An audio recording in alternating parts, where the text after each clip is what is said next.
All right, here we go. Just let's just have a good time, enjoy it, just relax, and again, don't be afraid to sell yourself. Okay, Okay. it's not a commercial, but I know from doing these, people you want to just tell them exactly what you want to tell them, right?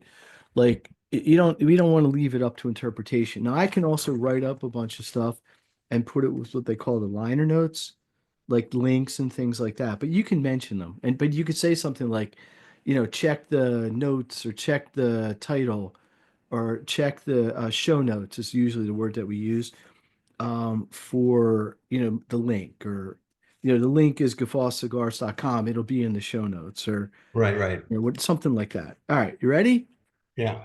All Hang right, on. so I'm gonna can yeah, 3, 2, 1. Hey everybody, Dr. Steve Green here. I am very excited. Why am I excited? We got a great guest today, a famous athlete.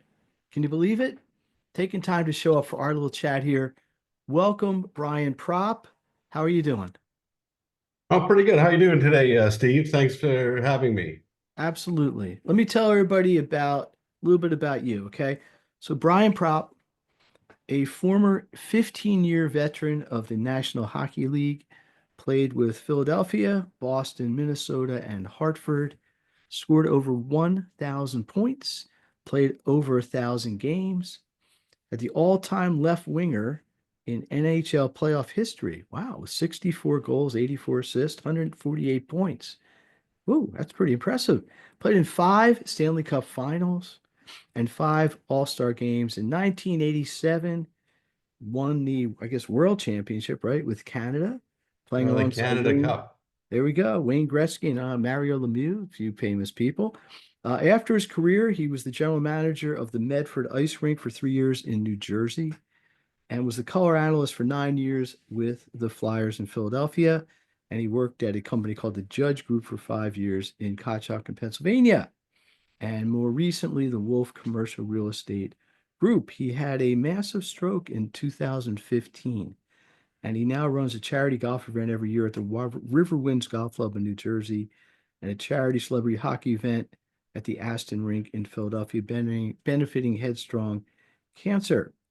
But more recently, and this is where I want to start our conversation today, Brian wrote a book with someone named Wayne Fish called Angel on My Wing. It came out about in November of 2024, about 2 months ago. So, Brian, let's start out by talking about your book. First of all, the title. Is the title significant?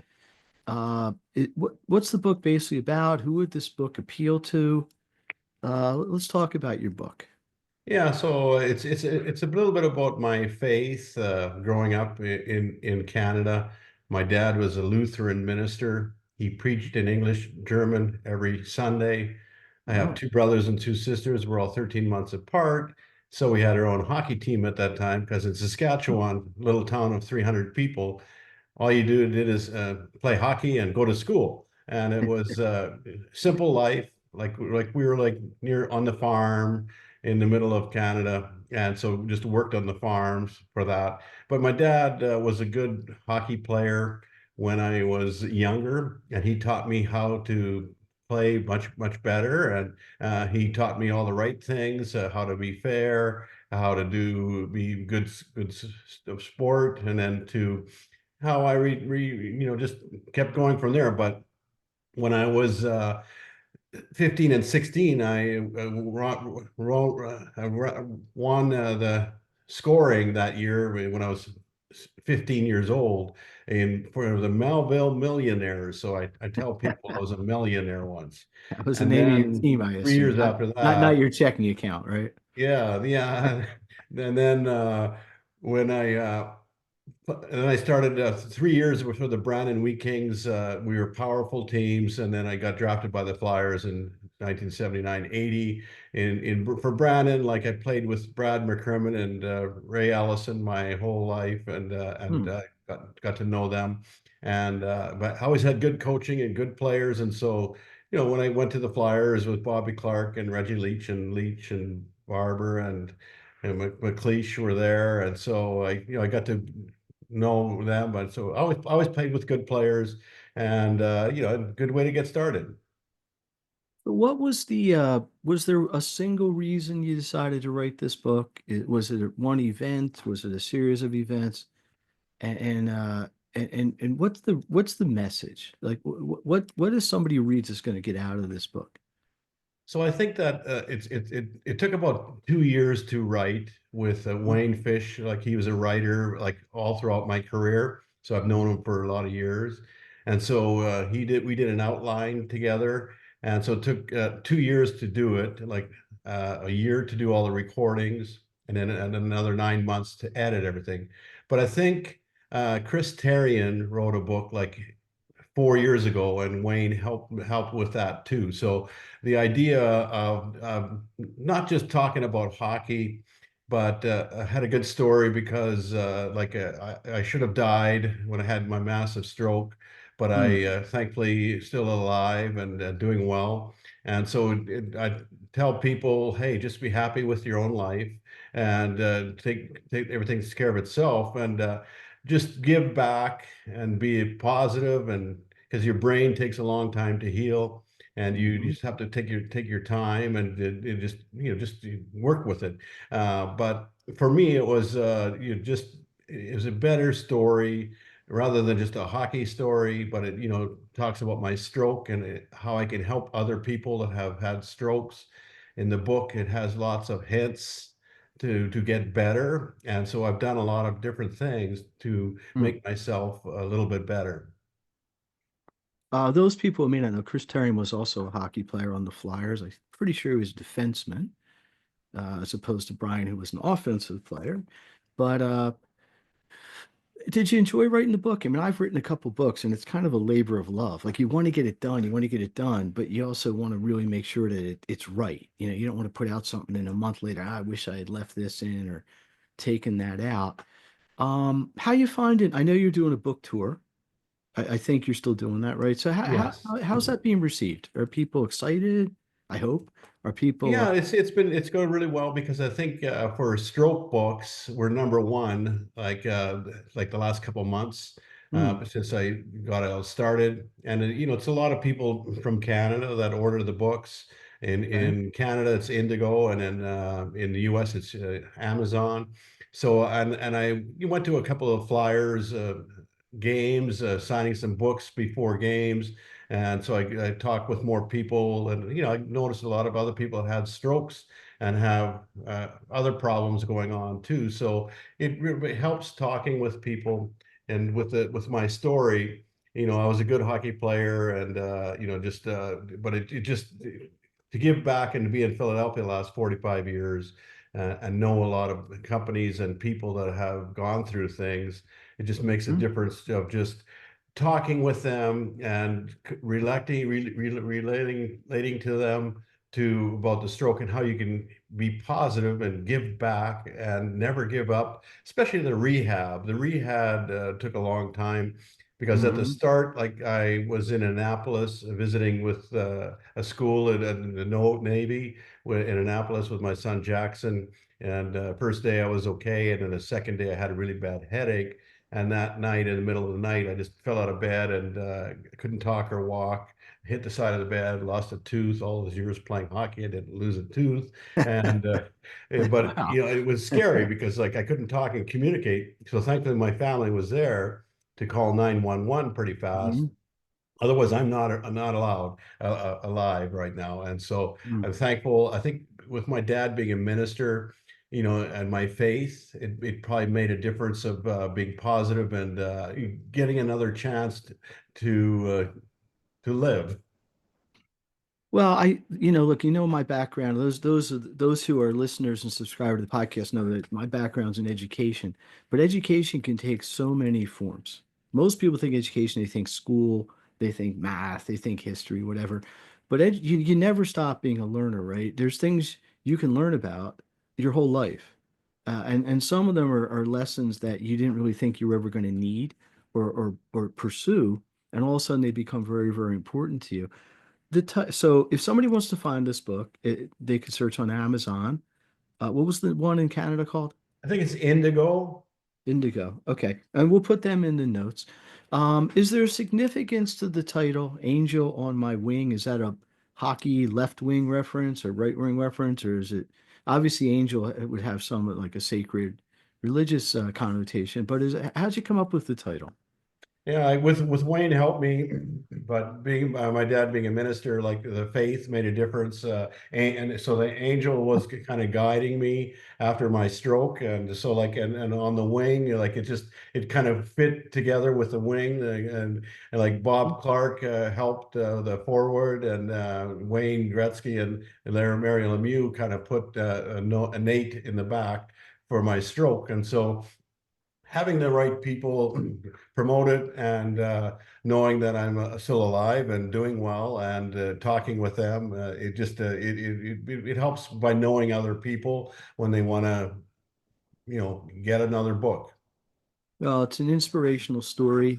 I hope, look, if the book helps one person, it's a win, but hopefully it'll reach many, many more than that. I happen to know, because fortunately I have a friendship with Brian. He's got his hands in some other businesses. So let's talk about that a little bit.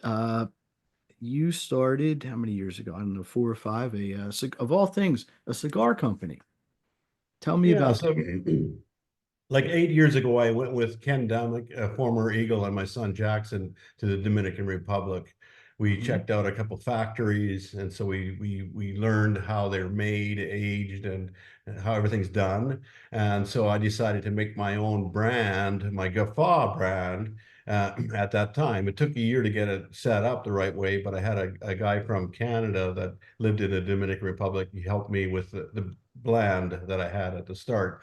So I Hmm. started with 425 boxes of 10 limited edition, and when they sold okay, then I also made a mild, a medium, and a Maduro, a nice variety, a 6 inch. And so they're quality cigars, and everybody that likes them reorders them. They like them, and so it's been going really well. And it's steady, and especially with golf tournaments that I have, and like book signings and other things, and promoting. So like it just, but anybody that wants it, the distributors in Chicago, and so everything is up and up, and they're made in the Hmm. Dominican Republic, and the cigars are really good, and I have boxes of 5, 10, 25, 24, and bundles of 25 available. If anybody's interested, they could just go to my guffawcigars.com website. So you mentioned this is how it really comes together beautifully for you. You really created a second career between the cigars, hosting charity events, golf. You sound like a busy guy. You keep him busy. Well, Uh, yeah, I could try to get busy, but I still work with Wolf Commercial Real Estate, and okay. I just wanted to say that Jason Wolf, like when I first started 10 years ago, I just got my license with him, and 9 months later, I had this stroke, and so he was really good about helping me. He paid me the first year and a half, which at the start, in real estate, if you don't get business, it's tough. But he Mhm. did a really nice job of helping me with that.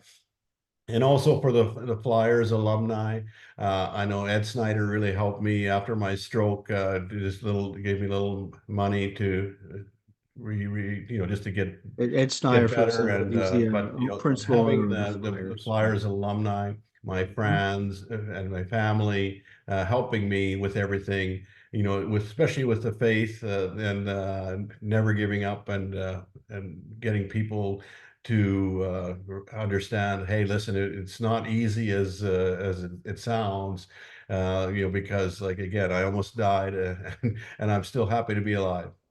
Well, yeah. Well, listen, tell me. So you run a charity golf event every year in Jersey. You run a celebrity hockey event every year, and you still play hockey at all? I still play hockey, but now I'm in Florida, so like I don't You don't have too play much hockey that ice, much. But not I too have much an ice event skating in down there. February and March.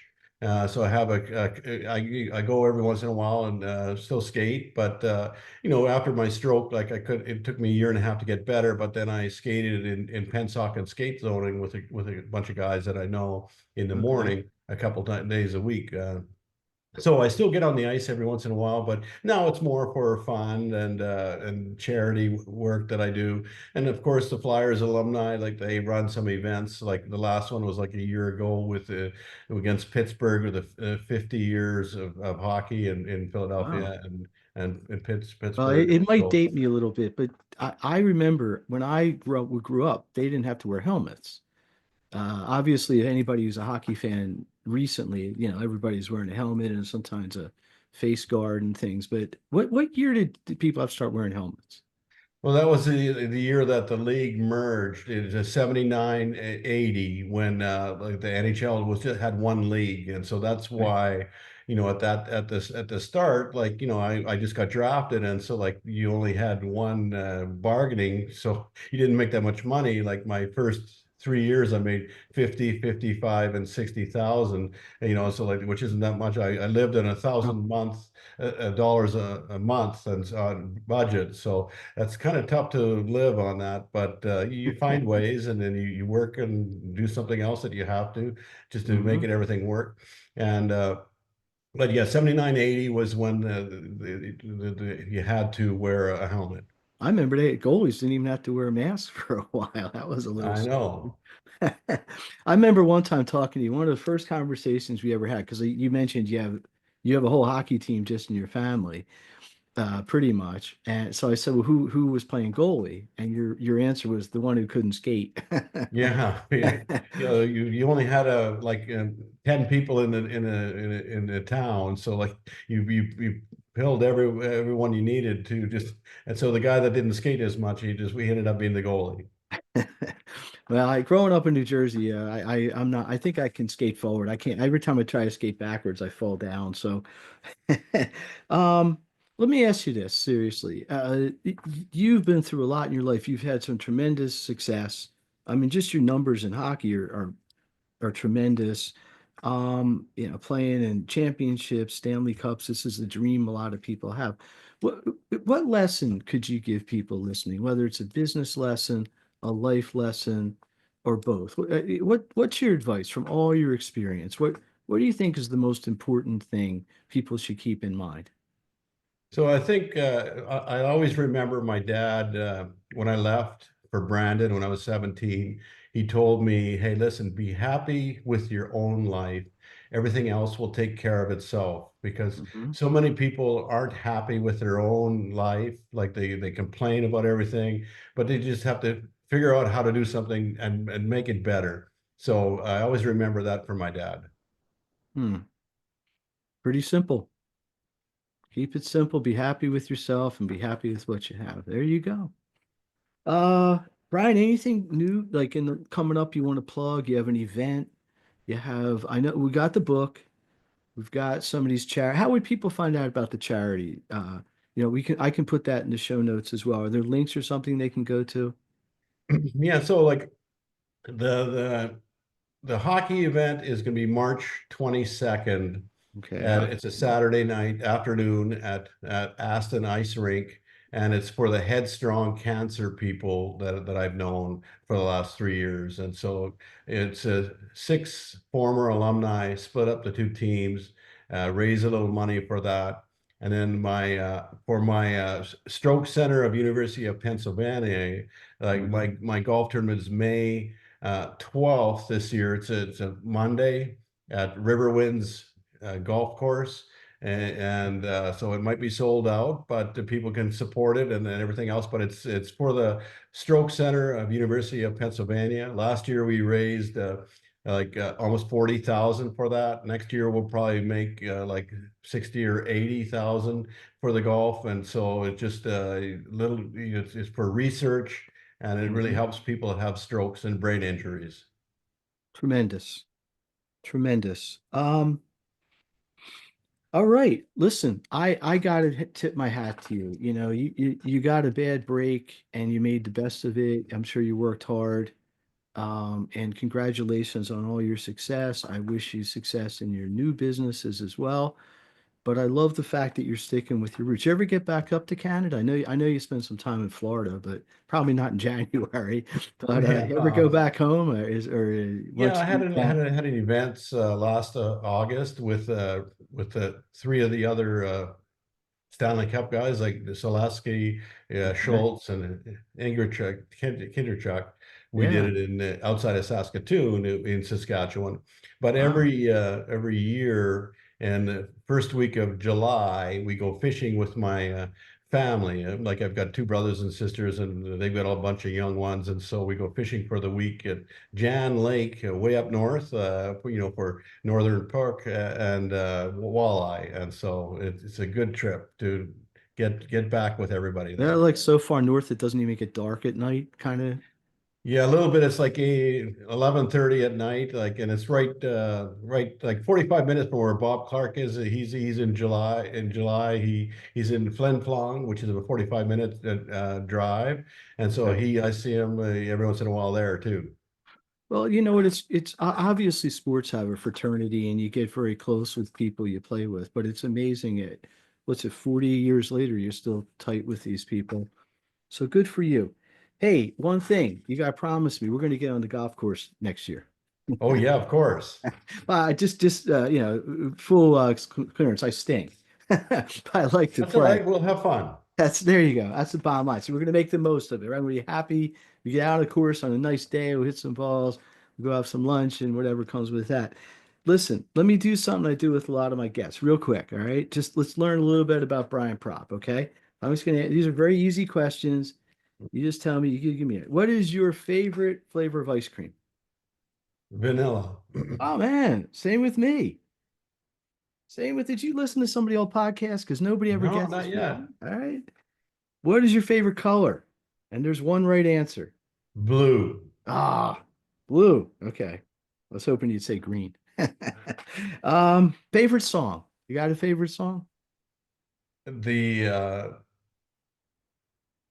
Duran Duran sign. Duran. Man, Duran Duran. Yeah. like hungry like a wolf? Yes. Man, up on the ground. No, no, no. All right. Favorite food? Pasta. Pasta. Last one. Favorite place you like to vacation? I love Italy. Italy. Molto bene. Oh, the pasta. All comes together. Except there you got to get gelato, right? Yeah, yeah, of You course. have a little pasta, you get some vanilla gelato. You live in the Dolce Vita. All right, Brian. Any closing words? Anything we have not talked about you want to share? Yeah, so if anybody wants, like, if my brianprop.com website is Right. available too, like they can read a lot about that too. I've got lots of things going on with that. Appreciate it. Appreciate it.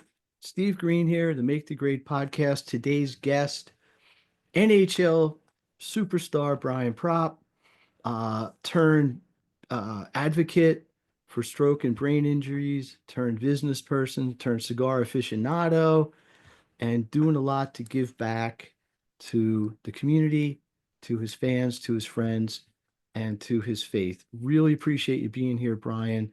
If you want to learn more, please look at the liner notes, check out Brian's sites, support his events, support his charities, because you never know if it helps one person, it's changed somebody's life, right? And that's really critical. We got a lot of great stuff coming up in future podcasts. But please put some comments what you think about this one and appreciate it. And please, more importantly, please share this because this is not a selfish thing on my end, but I really believe there's so much things in here that can help people. And again, if we can just help one or two people or 10 or 15 and they can share it, you never know what kind of impact you can have. So we're going to close this out, Brian. Once again, thank you very much. And I look forward to the next time we can connect. Thanks, Steve.